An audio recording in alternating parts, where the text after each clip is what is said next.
Yes, it's food for everybody at the table. Yes, it's a slice of a pie for everybody. But while everybody eating that slice of the pie, you're going to be eating crumbs because you fail to acknowledge a side of business that is essential for you to acknowledge.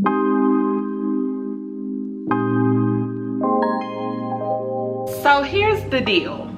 Do you or do you not have competition? Because on social media, some people are saying, I don't have competition. My only competition is me. I just want to be better than the me that I was before. And then other people are like, I got to be the best of the best in my industry. Nobody can beat me. I'm the best. Throw anybody else's name in the mix, I'm gonna come off on top regardless. Either way, this, that, or the third. So there are definitely two sides of the conversation here, and this video is just to discuss my thought process and what I feel about it. Personally, I feel like when people think of competition, they think of it as being a negative thing. And because of that, I decided to pull up the dictionary definition of competition. That way we can all be on the same page when it comes to what it means. So competition is the activity or condition of competing, or it's an event or contest in which people compete. So then I had to look up the definition to compete, and compete means to strive to gain or win something by defeating or establishing superiority over others who are trying to do the same thing. I think we can all agree with that definition of competition or to compete. It basically means that there are other people and you are trying to be better, do better than what the other people are doing. For me, I feel like when people hear that definition or when they think of competition in that way, they instantly think that it's a negative thing, when I don't think competition is meant to be negative at all. I feel like competition is just, it's just a nature. It's just how things are in this world, right? We have the process of elimination, which is something we all learned in grade school about science. Not process of elimination. I'm thinking, what am I thinking about? I'm thinking about survival of the fittest. That's what I'm thinking about. The best of the best are always going to survive and to thrive. So for me, I'm not viewing it in a negative aspect, but of course I'm gonna cover both sides of the coin. So we have the definition of compete and competition, and I feel like when business is involved, the truth is, if someone isn't shopping with you, then they are shopping with someone else. And if they are falling in love with the next company, and you know, the next company treats them so good, always giving them this amazing customer service, then they're never going to shop with you because they're happy where they're at. They have no reason to leave the business that they are supporting and purchasing from if there's nothing wrong over there. Therefore, you will be getting into business and starting up a business, and who's going to come and support you? So I just feel like in business, from a business perspective, if they're not shopping with you, they are shopping with someone else. If they're not your customer, they're somebody else's customer. If they're not making you rich, they're making the next company rich. So it kind of boils down to, if you have a goal of achieving success in your business financially taking care of you, then you need those customers. You need those customers. And I get it. There's a lot of people who will say, what's for me is for me. And I used to be one of those people that say that. I still say that because I believe that that saying is 100% true. What God has for you is certainly for you. But if you're one of those people that's just sitting around, you're waiting, you're hoping, you're wishing, you're dreaming, and you're praying for better or for positive or for success to come your way, but you're not taking action, you're not doing anything, then what's for you is just gonna slide on by, and God gonna give it to someone else because they're gonna take action and they're gonna do what is necessary for them to do in order to have, obtain, and to keep what it is that they're wishing and hoping for. So sometimes I feel like people, they will take a cute saying, because the saying is cute. The saying is cute. People will take a nice quote or a nice saying and then just let that be the theme of their life, and they will miss all of the other aspects and components that goes hand in hand with that quote. Right? What God has for you is for you, but you still need to take action. You still need to do work. You still need to put yourself out there. You still need to separate yourself from your competition.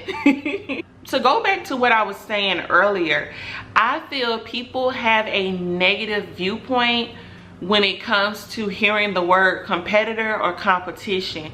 People instantly think that it is going to be it's a bad thing to have competition or to label someone a competitor. Some people, they take it a different way. They feel like they have a competitor, so they're wishing bad on their competitors. They're wishing their competitors get left in the dust. They're wishing bad for their competitors, wishing their competitors to go out of business and stuff like that. I think that's what people instantly think of when they think of having a competitor or a competition, and that is not what it's about. That's more so personal issue and internal issue with whoever it is that thinks or feels that way. That is like a negative character trait, to wish bad on the next person, to want the next person to fail, to want bad things to happen to the next person in order for you to be able to level up. That would be the negative way to view competition, and that's the way that I want people to eliminate from their minds, because we're good people, so we're not going to think that way, and that is not what we're going to do. So to even carry on that attitude or that feeling when you hear the word competitor or competition, that should never even pop up in your head, because we're good people. We want to see everyone win. You know, and then that goes back to another saying that people like to say, we all can win. You know, it's enough chairs at the table for everybody. It's enough food out there for us all to eat. And that is very true. It's very true. But at the same time, if you're not acknowledging that you have competition and competitors, you're not going to be able to set yourself apart in your industry, in your market, and you're gonna be picking up the crumbs. Yes, it's food for everybody at the table. Yes, it's a slice of a pie for everybody, but while everybody eating that slice of the pie, you're gonna be eating crumbs because you fail to acknowledge a side of business that is essential for you to acknowledge, and that's the fact that you have competitors in your market. And this is why any business coach or business mentor or just anybody that's giving out business information and advice or tips, they're gonna always tell you to research. Yes, you have to research the product or service that you plan on putting out. Yes, you have to research your target audience, but you also have to research your market. And market research, when you're studying your market, you need to see who else is out there selling the same products, offering the same services that you're offering. You have to study that, and the other people that are offering those things are going to be your competitors. You need to see how they're pricing their items. You need to see how, you know, what are the benefits that they provide. What are their customers saying about them? What is the reason why the customers love them so much? Their packaging design, their wording, how they're showing up. You have to be able to study all of that. And a lot of people think like, oh, that's wrong. You know, you following your competitors to be nosy and to see what they're doing so you can one up them. But honestly, it's not a negative thing. It is a smart thing to do in business. You do not want to get in business and offer a product service blindly, not knowing what the expectation is of your customers. And the only way to know what the expectation is to look at the reviews and, you know, look at the reviews of customers from other businesses. And then when you do that, a lot of people call doing market research, you know, they do a SWOT analysis, strengths, weaknesses, opportunities, and threats for their business. You will uncover a lot of things that will better help you stand out in your industry. You can't say that you have no competition and no competitors. You're your only competition, you're your only competitor, but you're completely ignoring all of the market research that must be done. Because like I said, if they're not shopping with you, they're going to be shopping with other people. And believe it or not, whether you're in denial about that or not, look, there's a reason why if you go on YouTube and you search how to make sales in my business, all of the videos that pop up are going to have 1 million views, 2 million views, 3 million views. People are not making money. And a part of that reason, I feel like it strongly has to deal with mindset and the beliefs and thoughts that people allow themselves to believe. And the whole, I don't have no competition, I'm my own competition, that is a thought that negatively impacts business owners all of the time.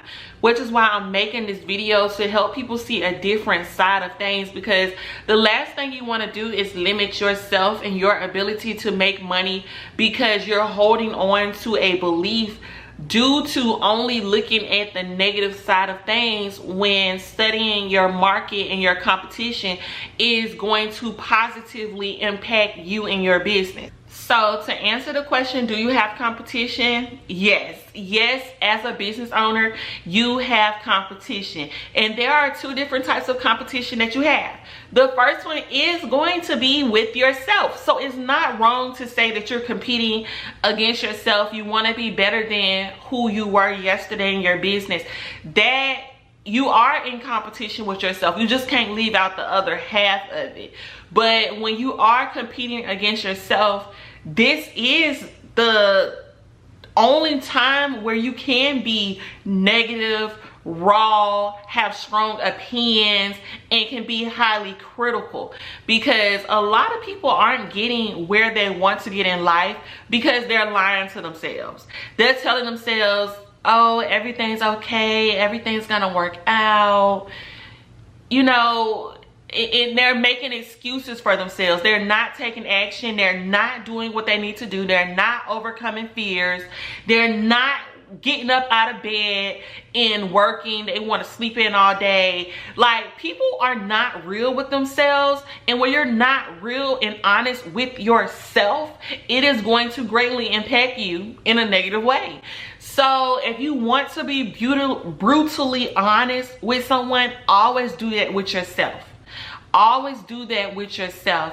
Only be that critical with your business. You can only be that harsh with yourself and your business. But at the same time, I do want to tell yourselves, don't be overly critical of yourself where now you depressed, you down, you miserable, you can't get up, you want to don't be that critical of yourself. I'm just saying it in a way that you need to have those honest conversations. You need to be able to take accountability of your actions. And if it's just you and only you, why you just can't keep it real with yourself? You don't have to put on this facade and make it seem like everything's all great when it's just you. When it's you in the bathroom and you looking in the mirror and there's no one else in there, that is your time to be honest with yourself, to get yourself together, to put yourself in check, to get yourself in line.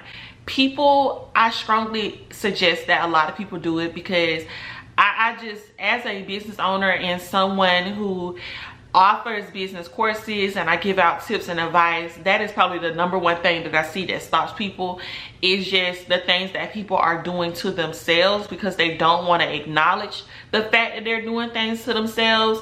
So they're living in this make-believe fantasy world. And as long as they're in that make-believe fantasy world, they're never going to make progress. At least not the progress that they want to make and that they want to achieve.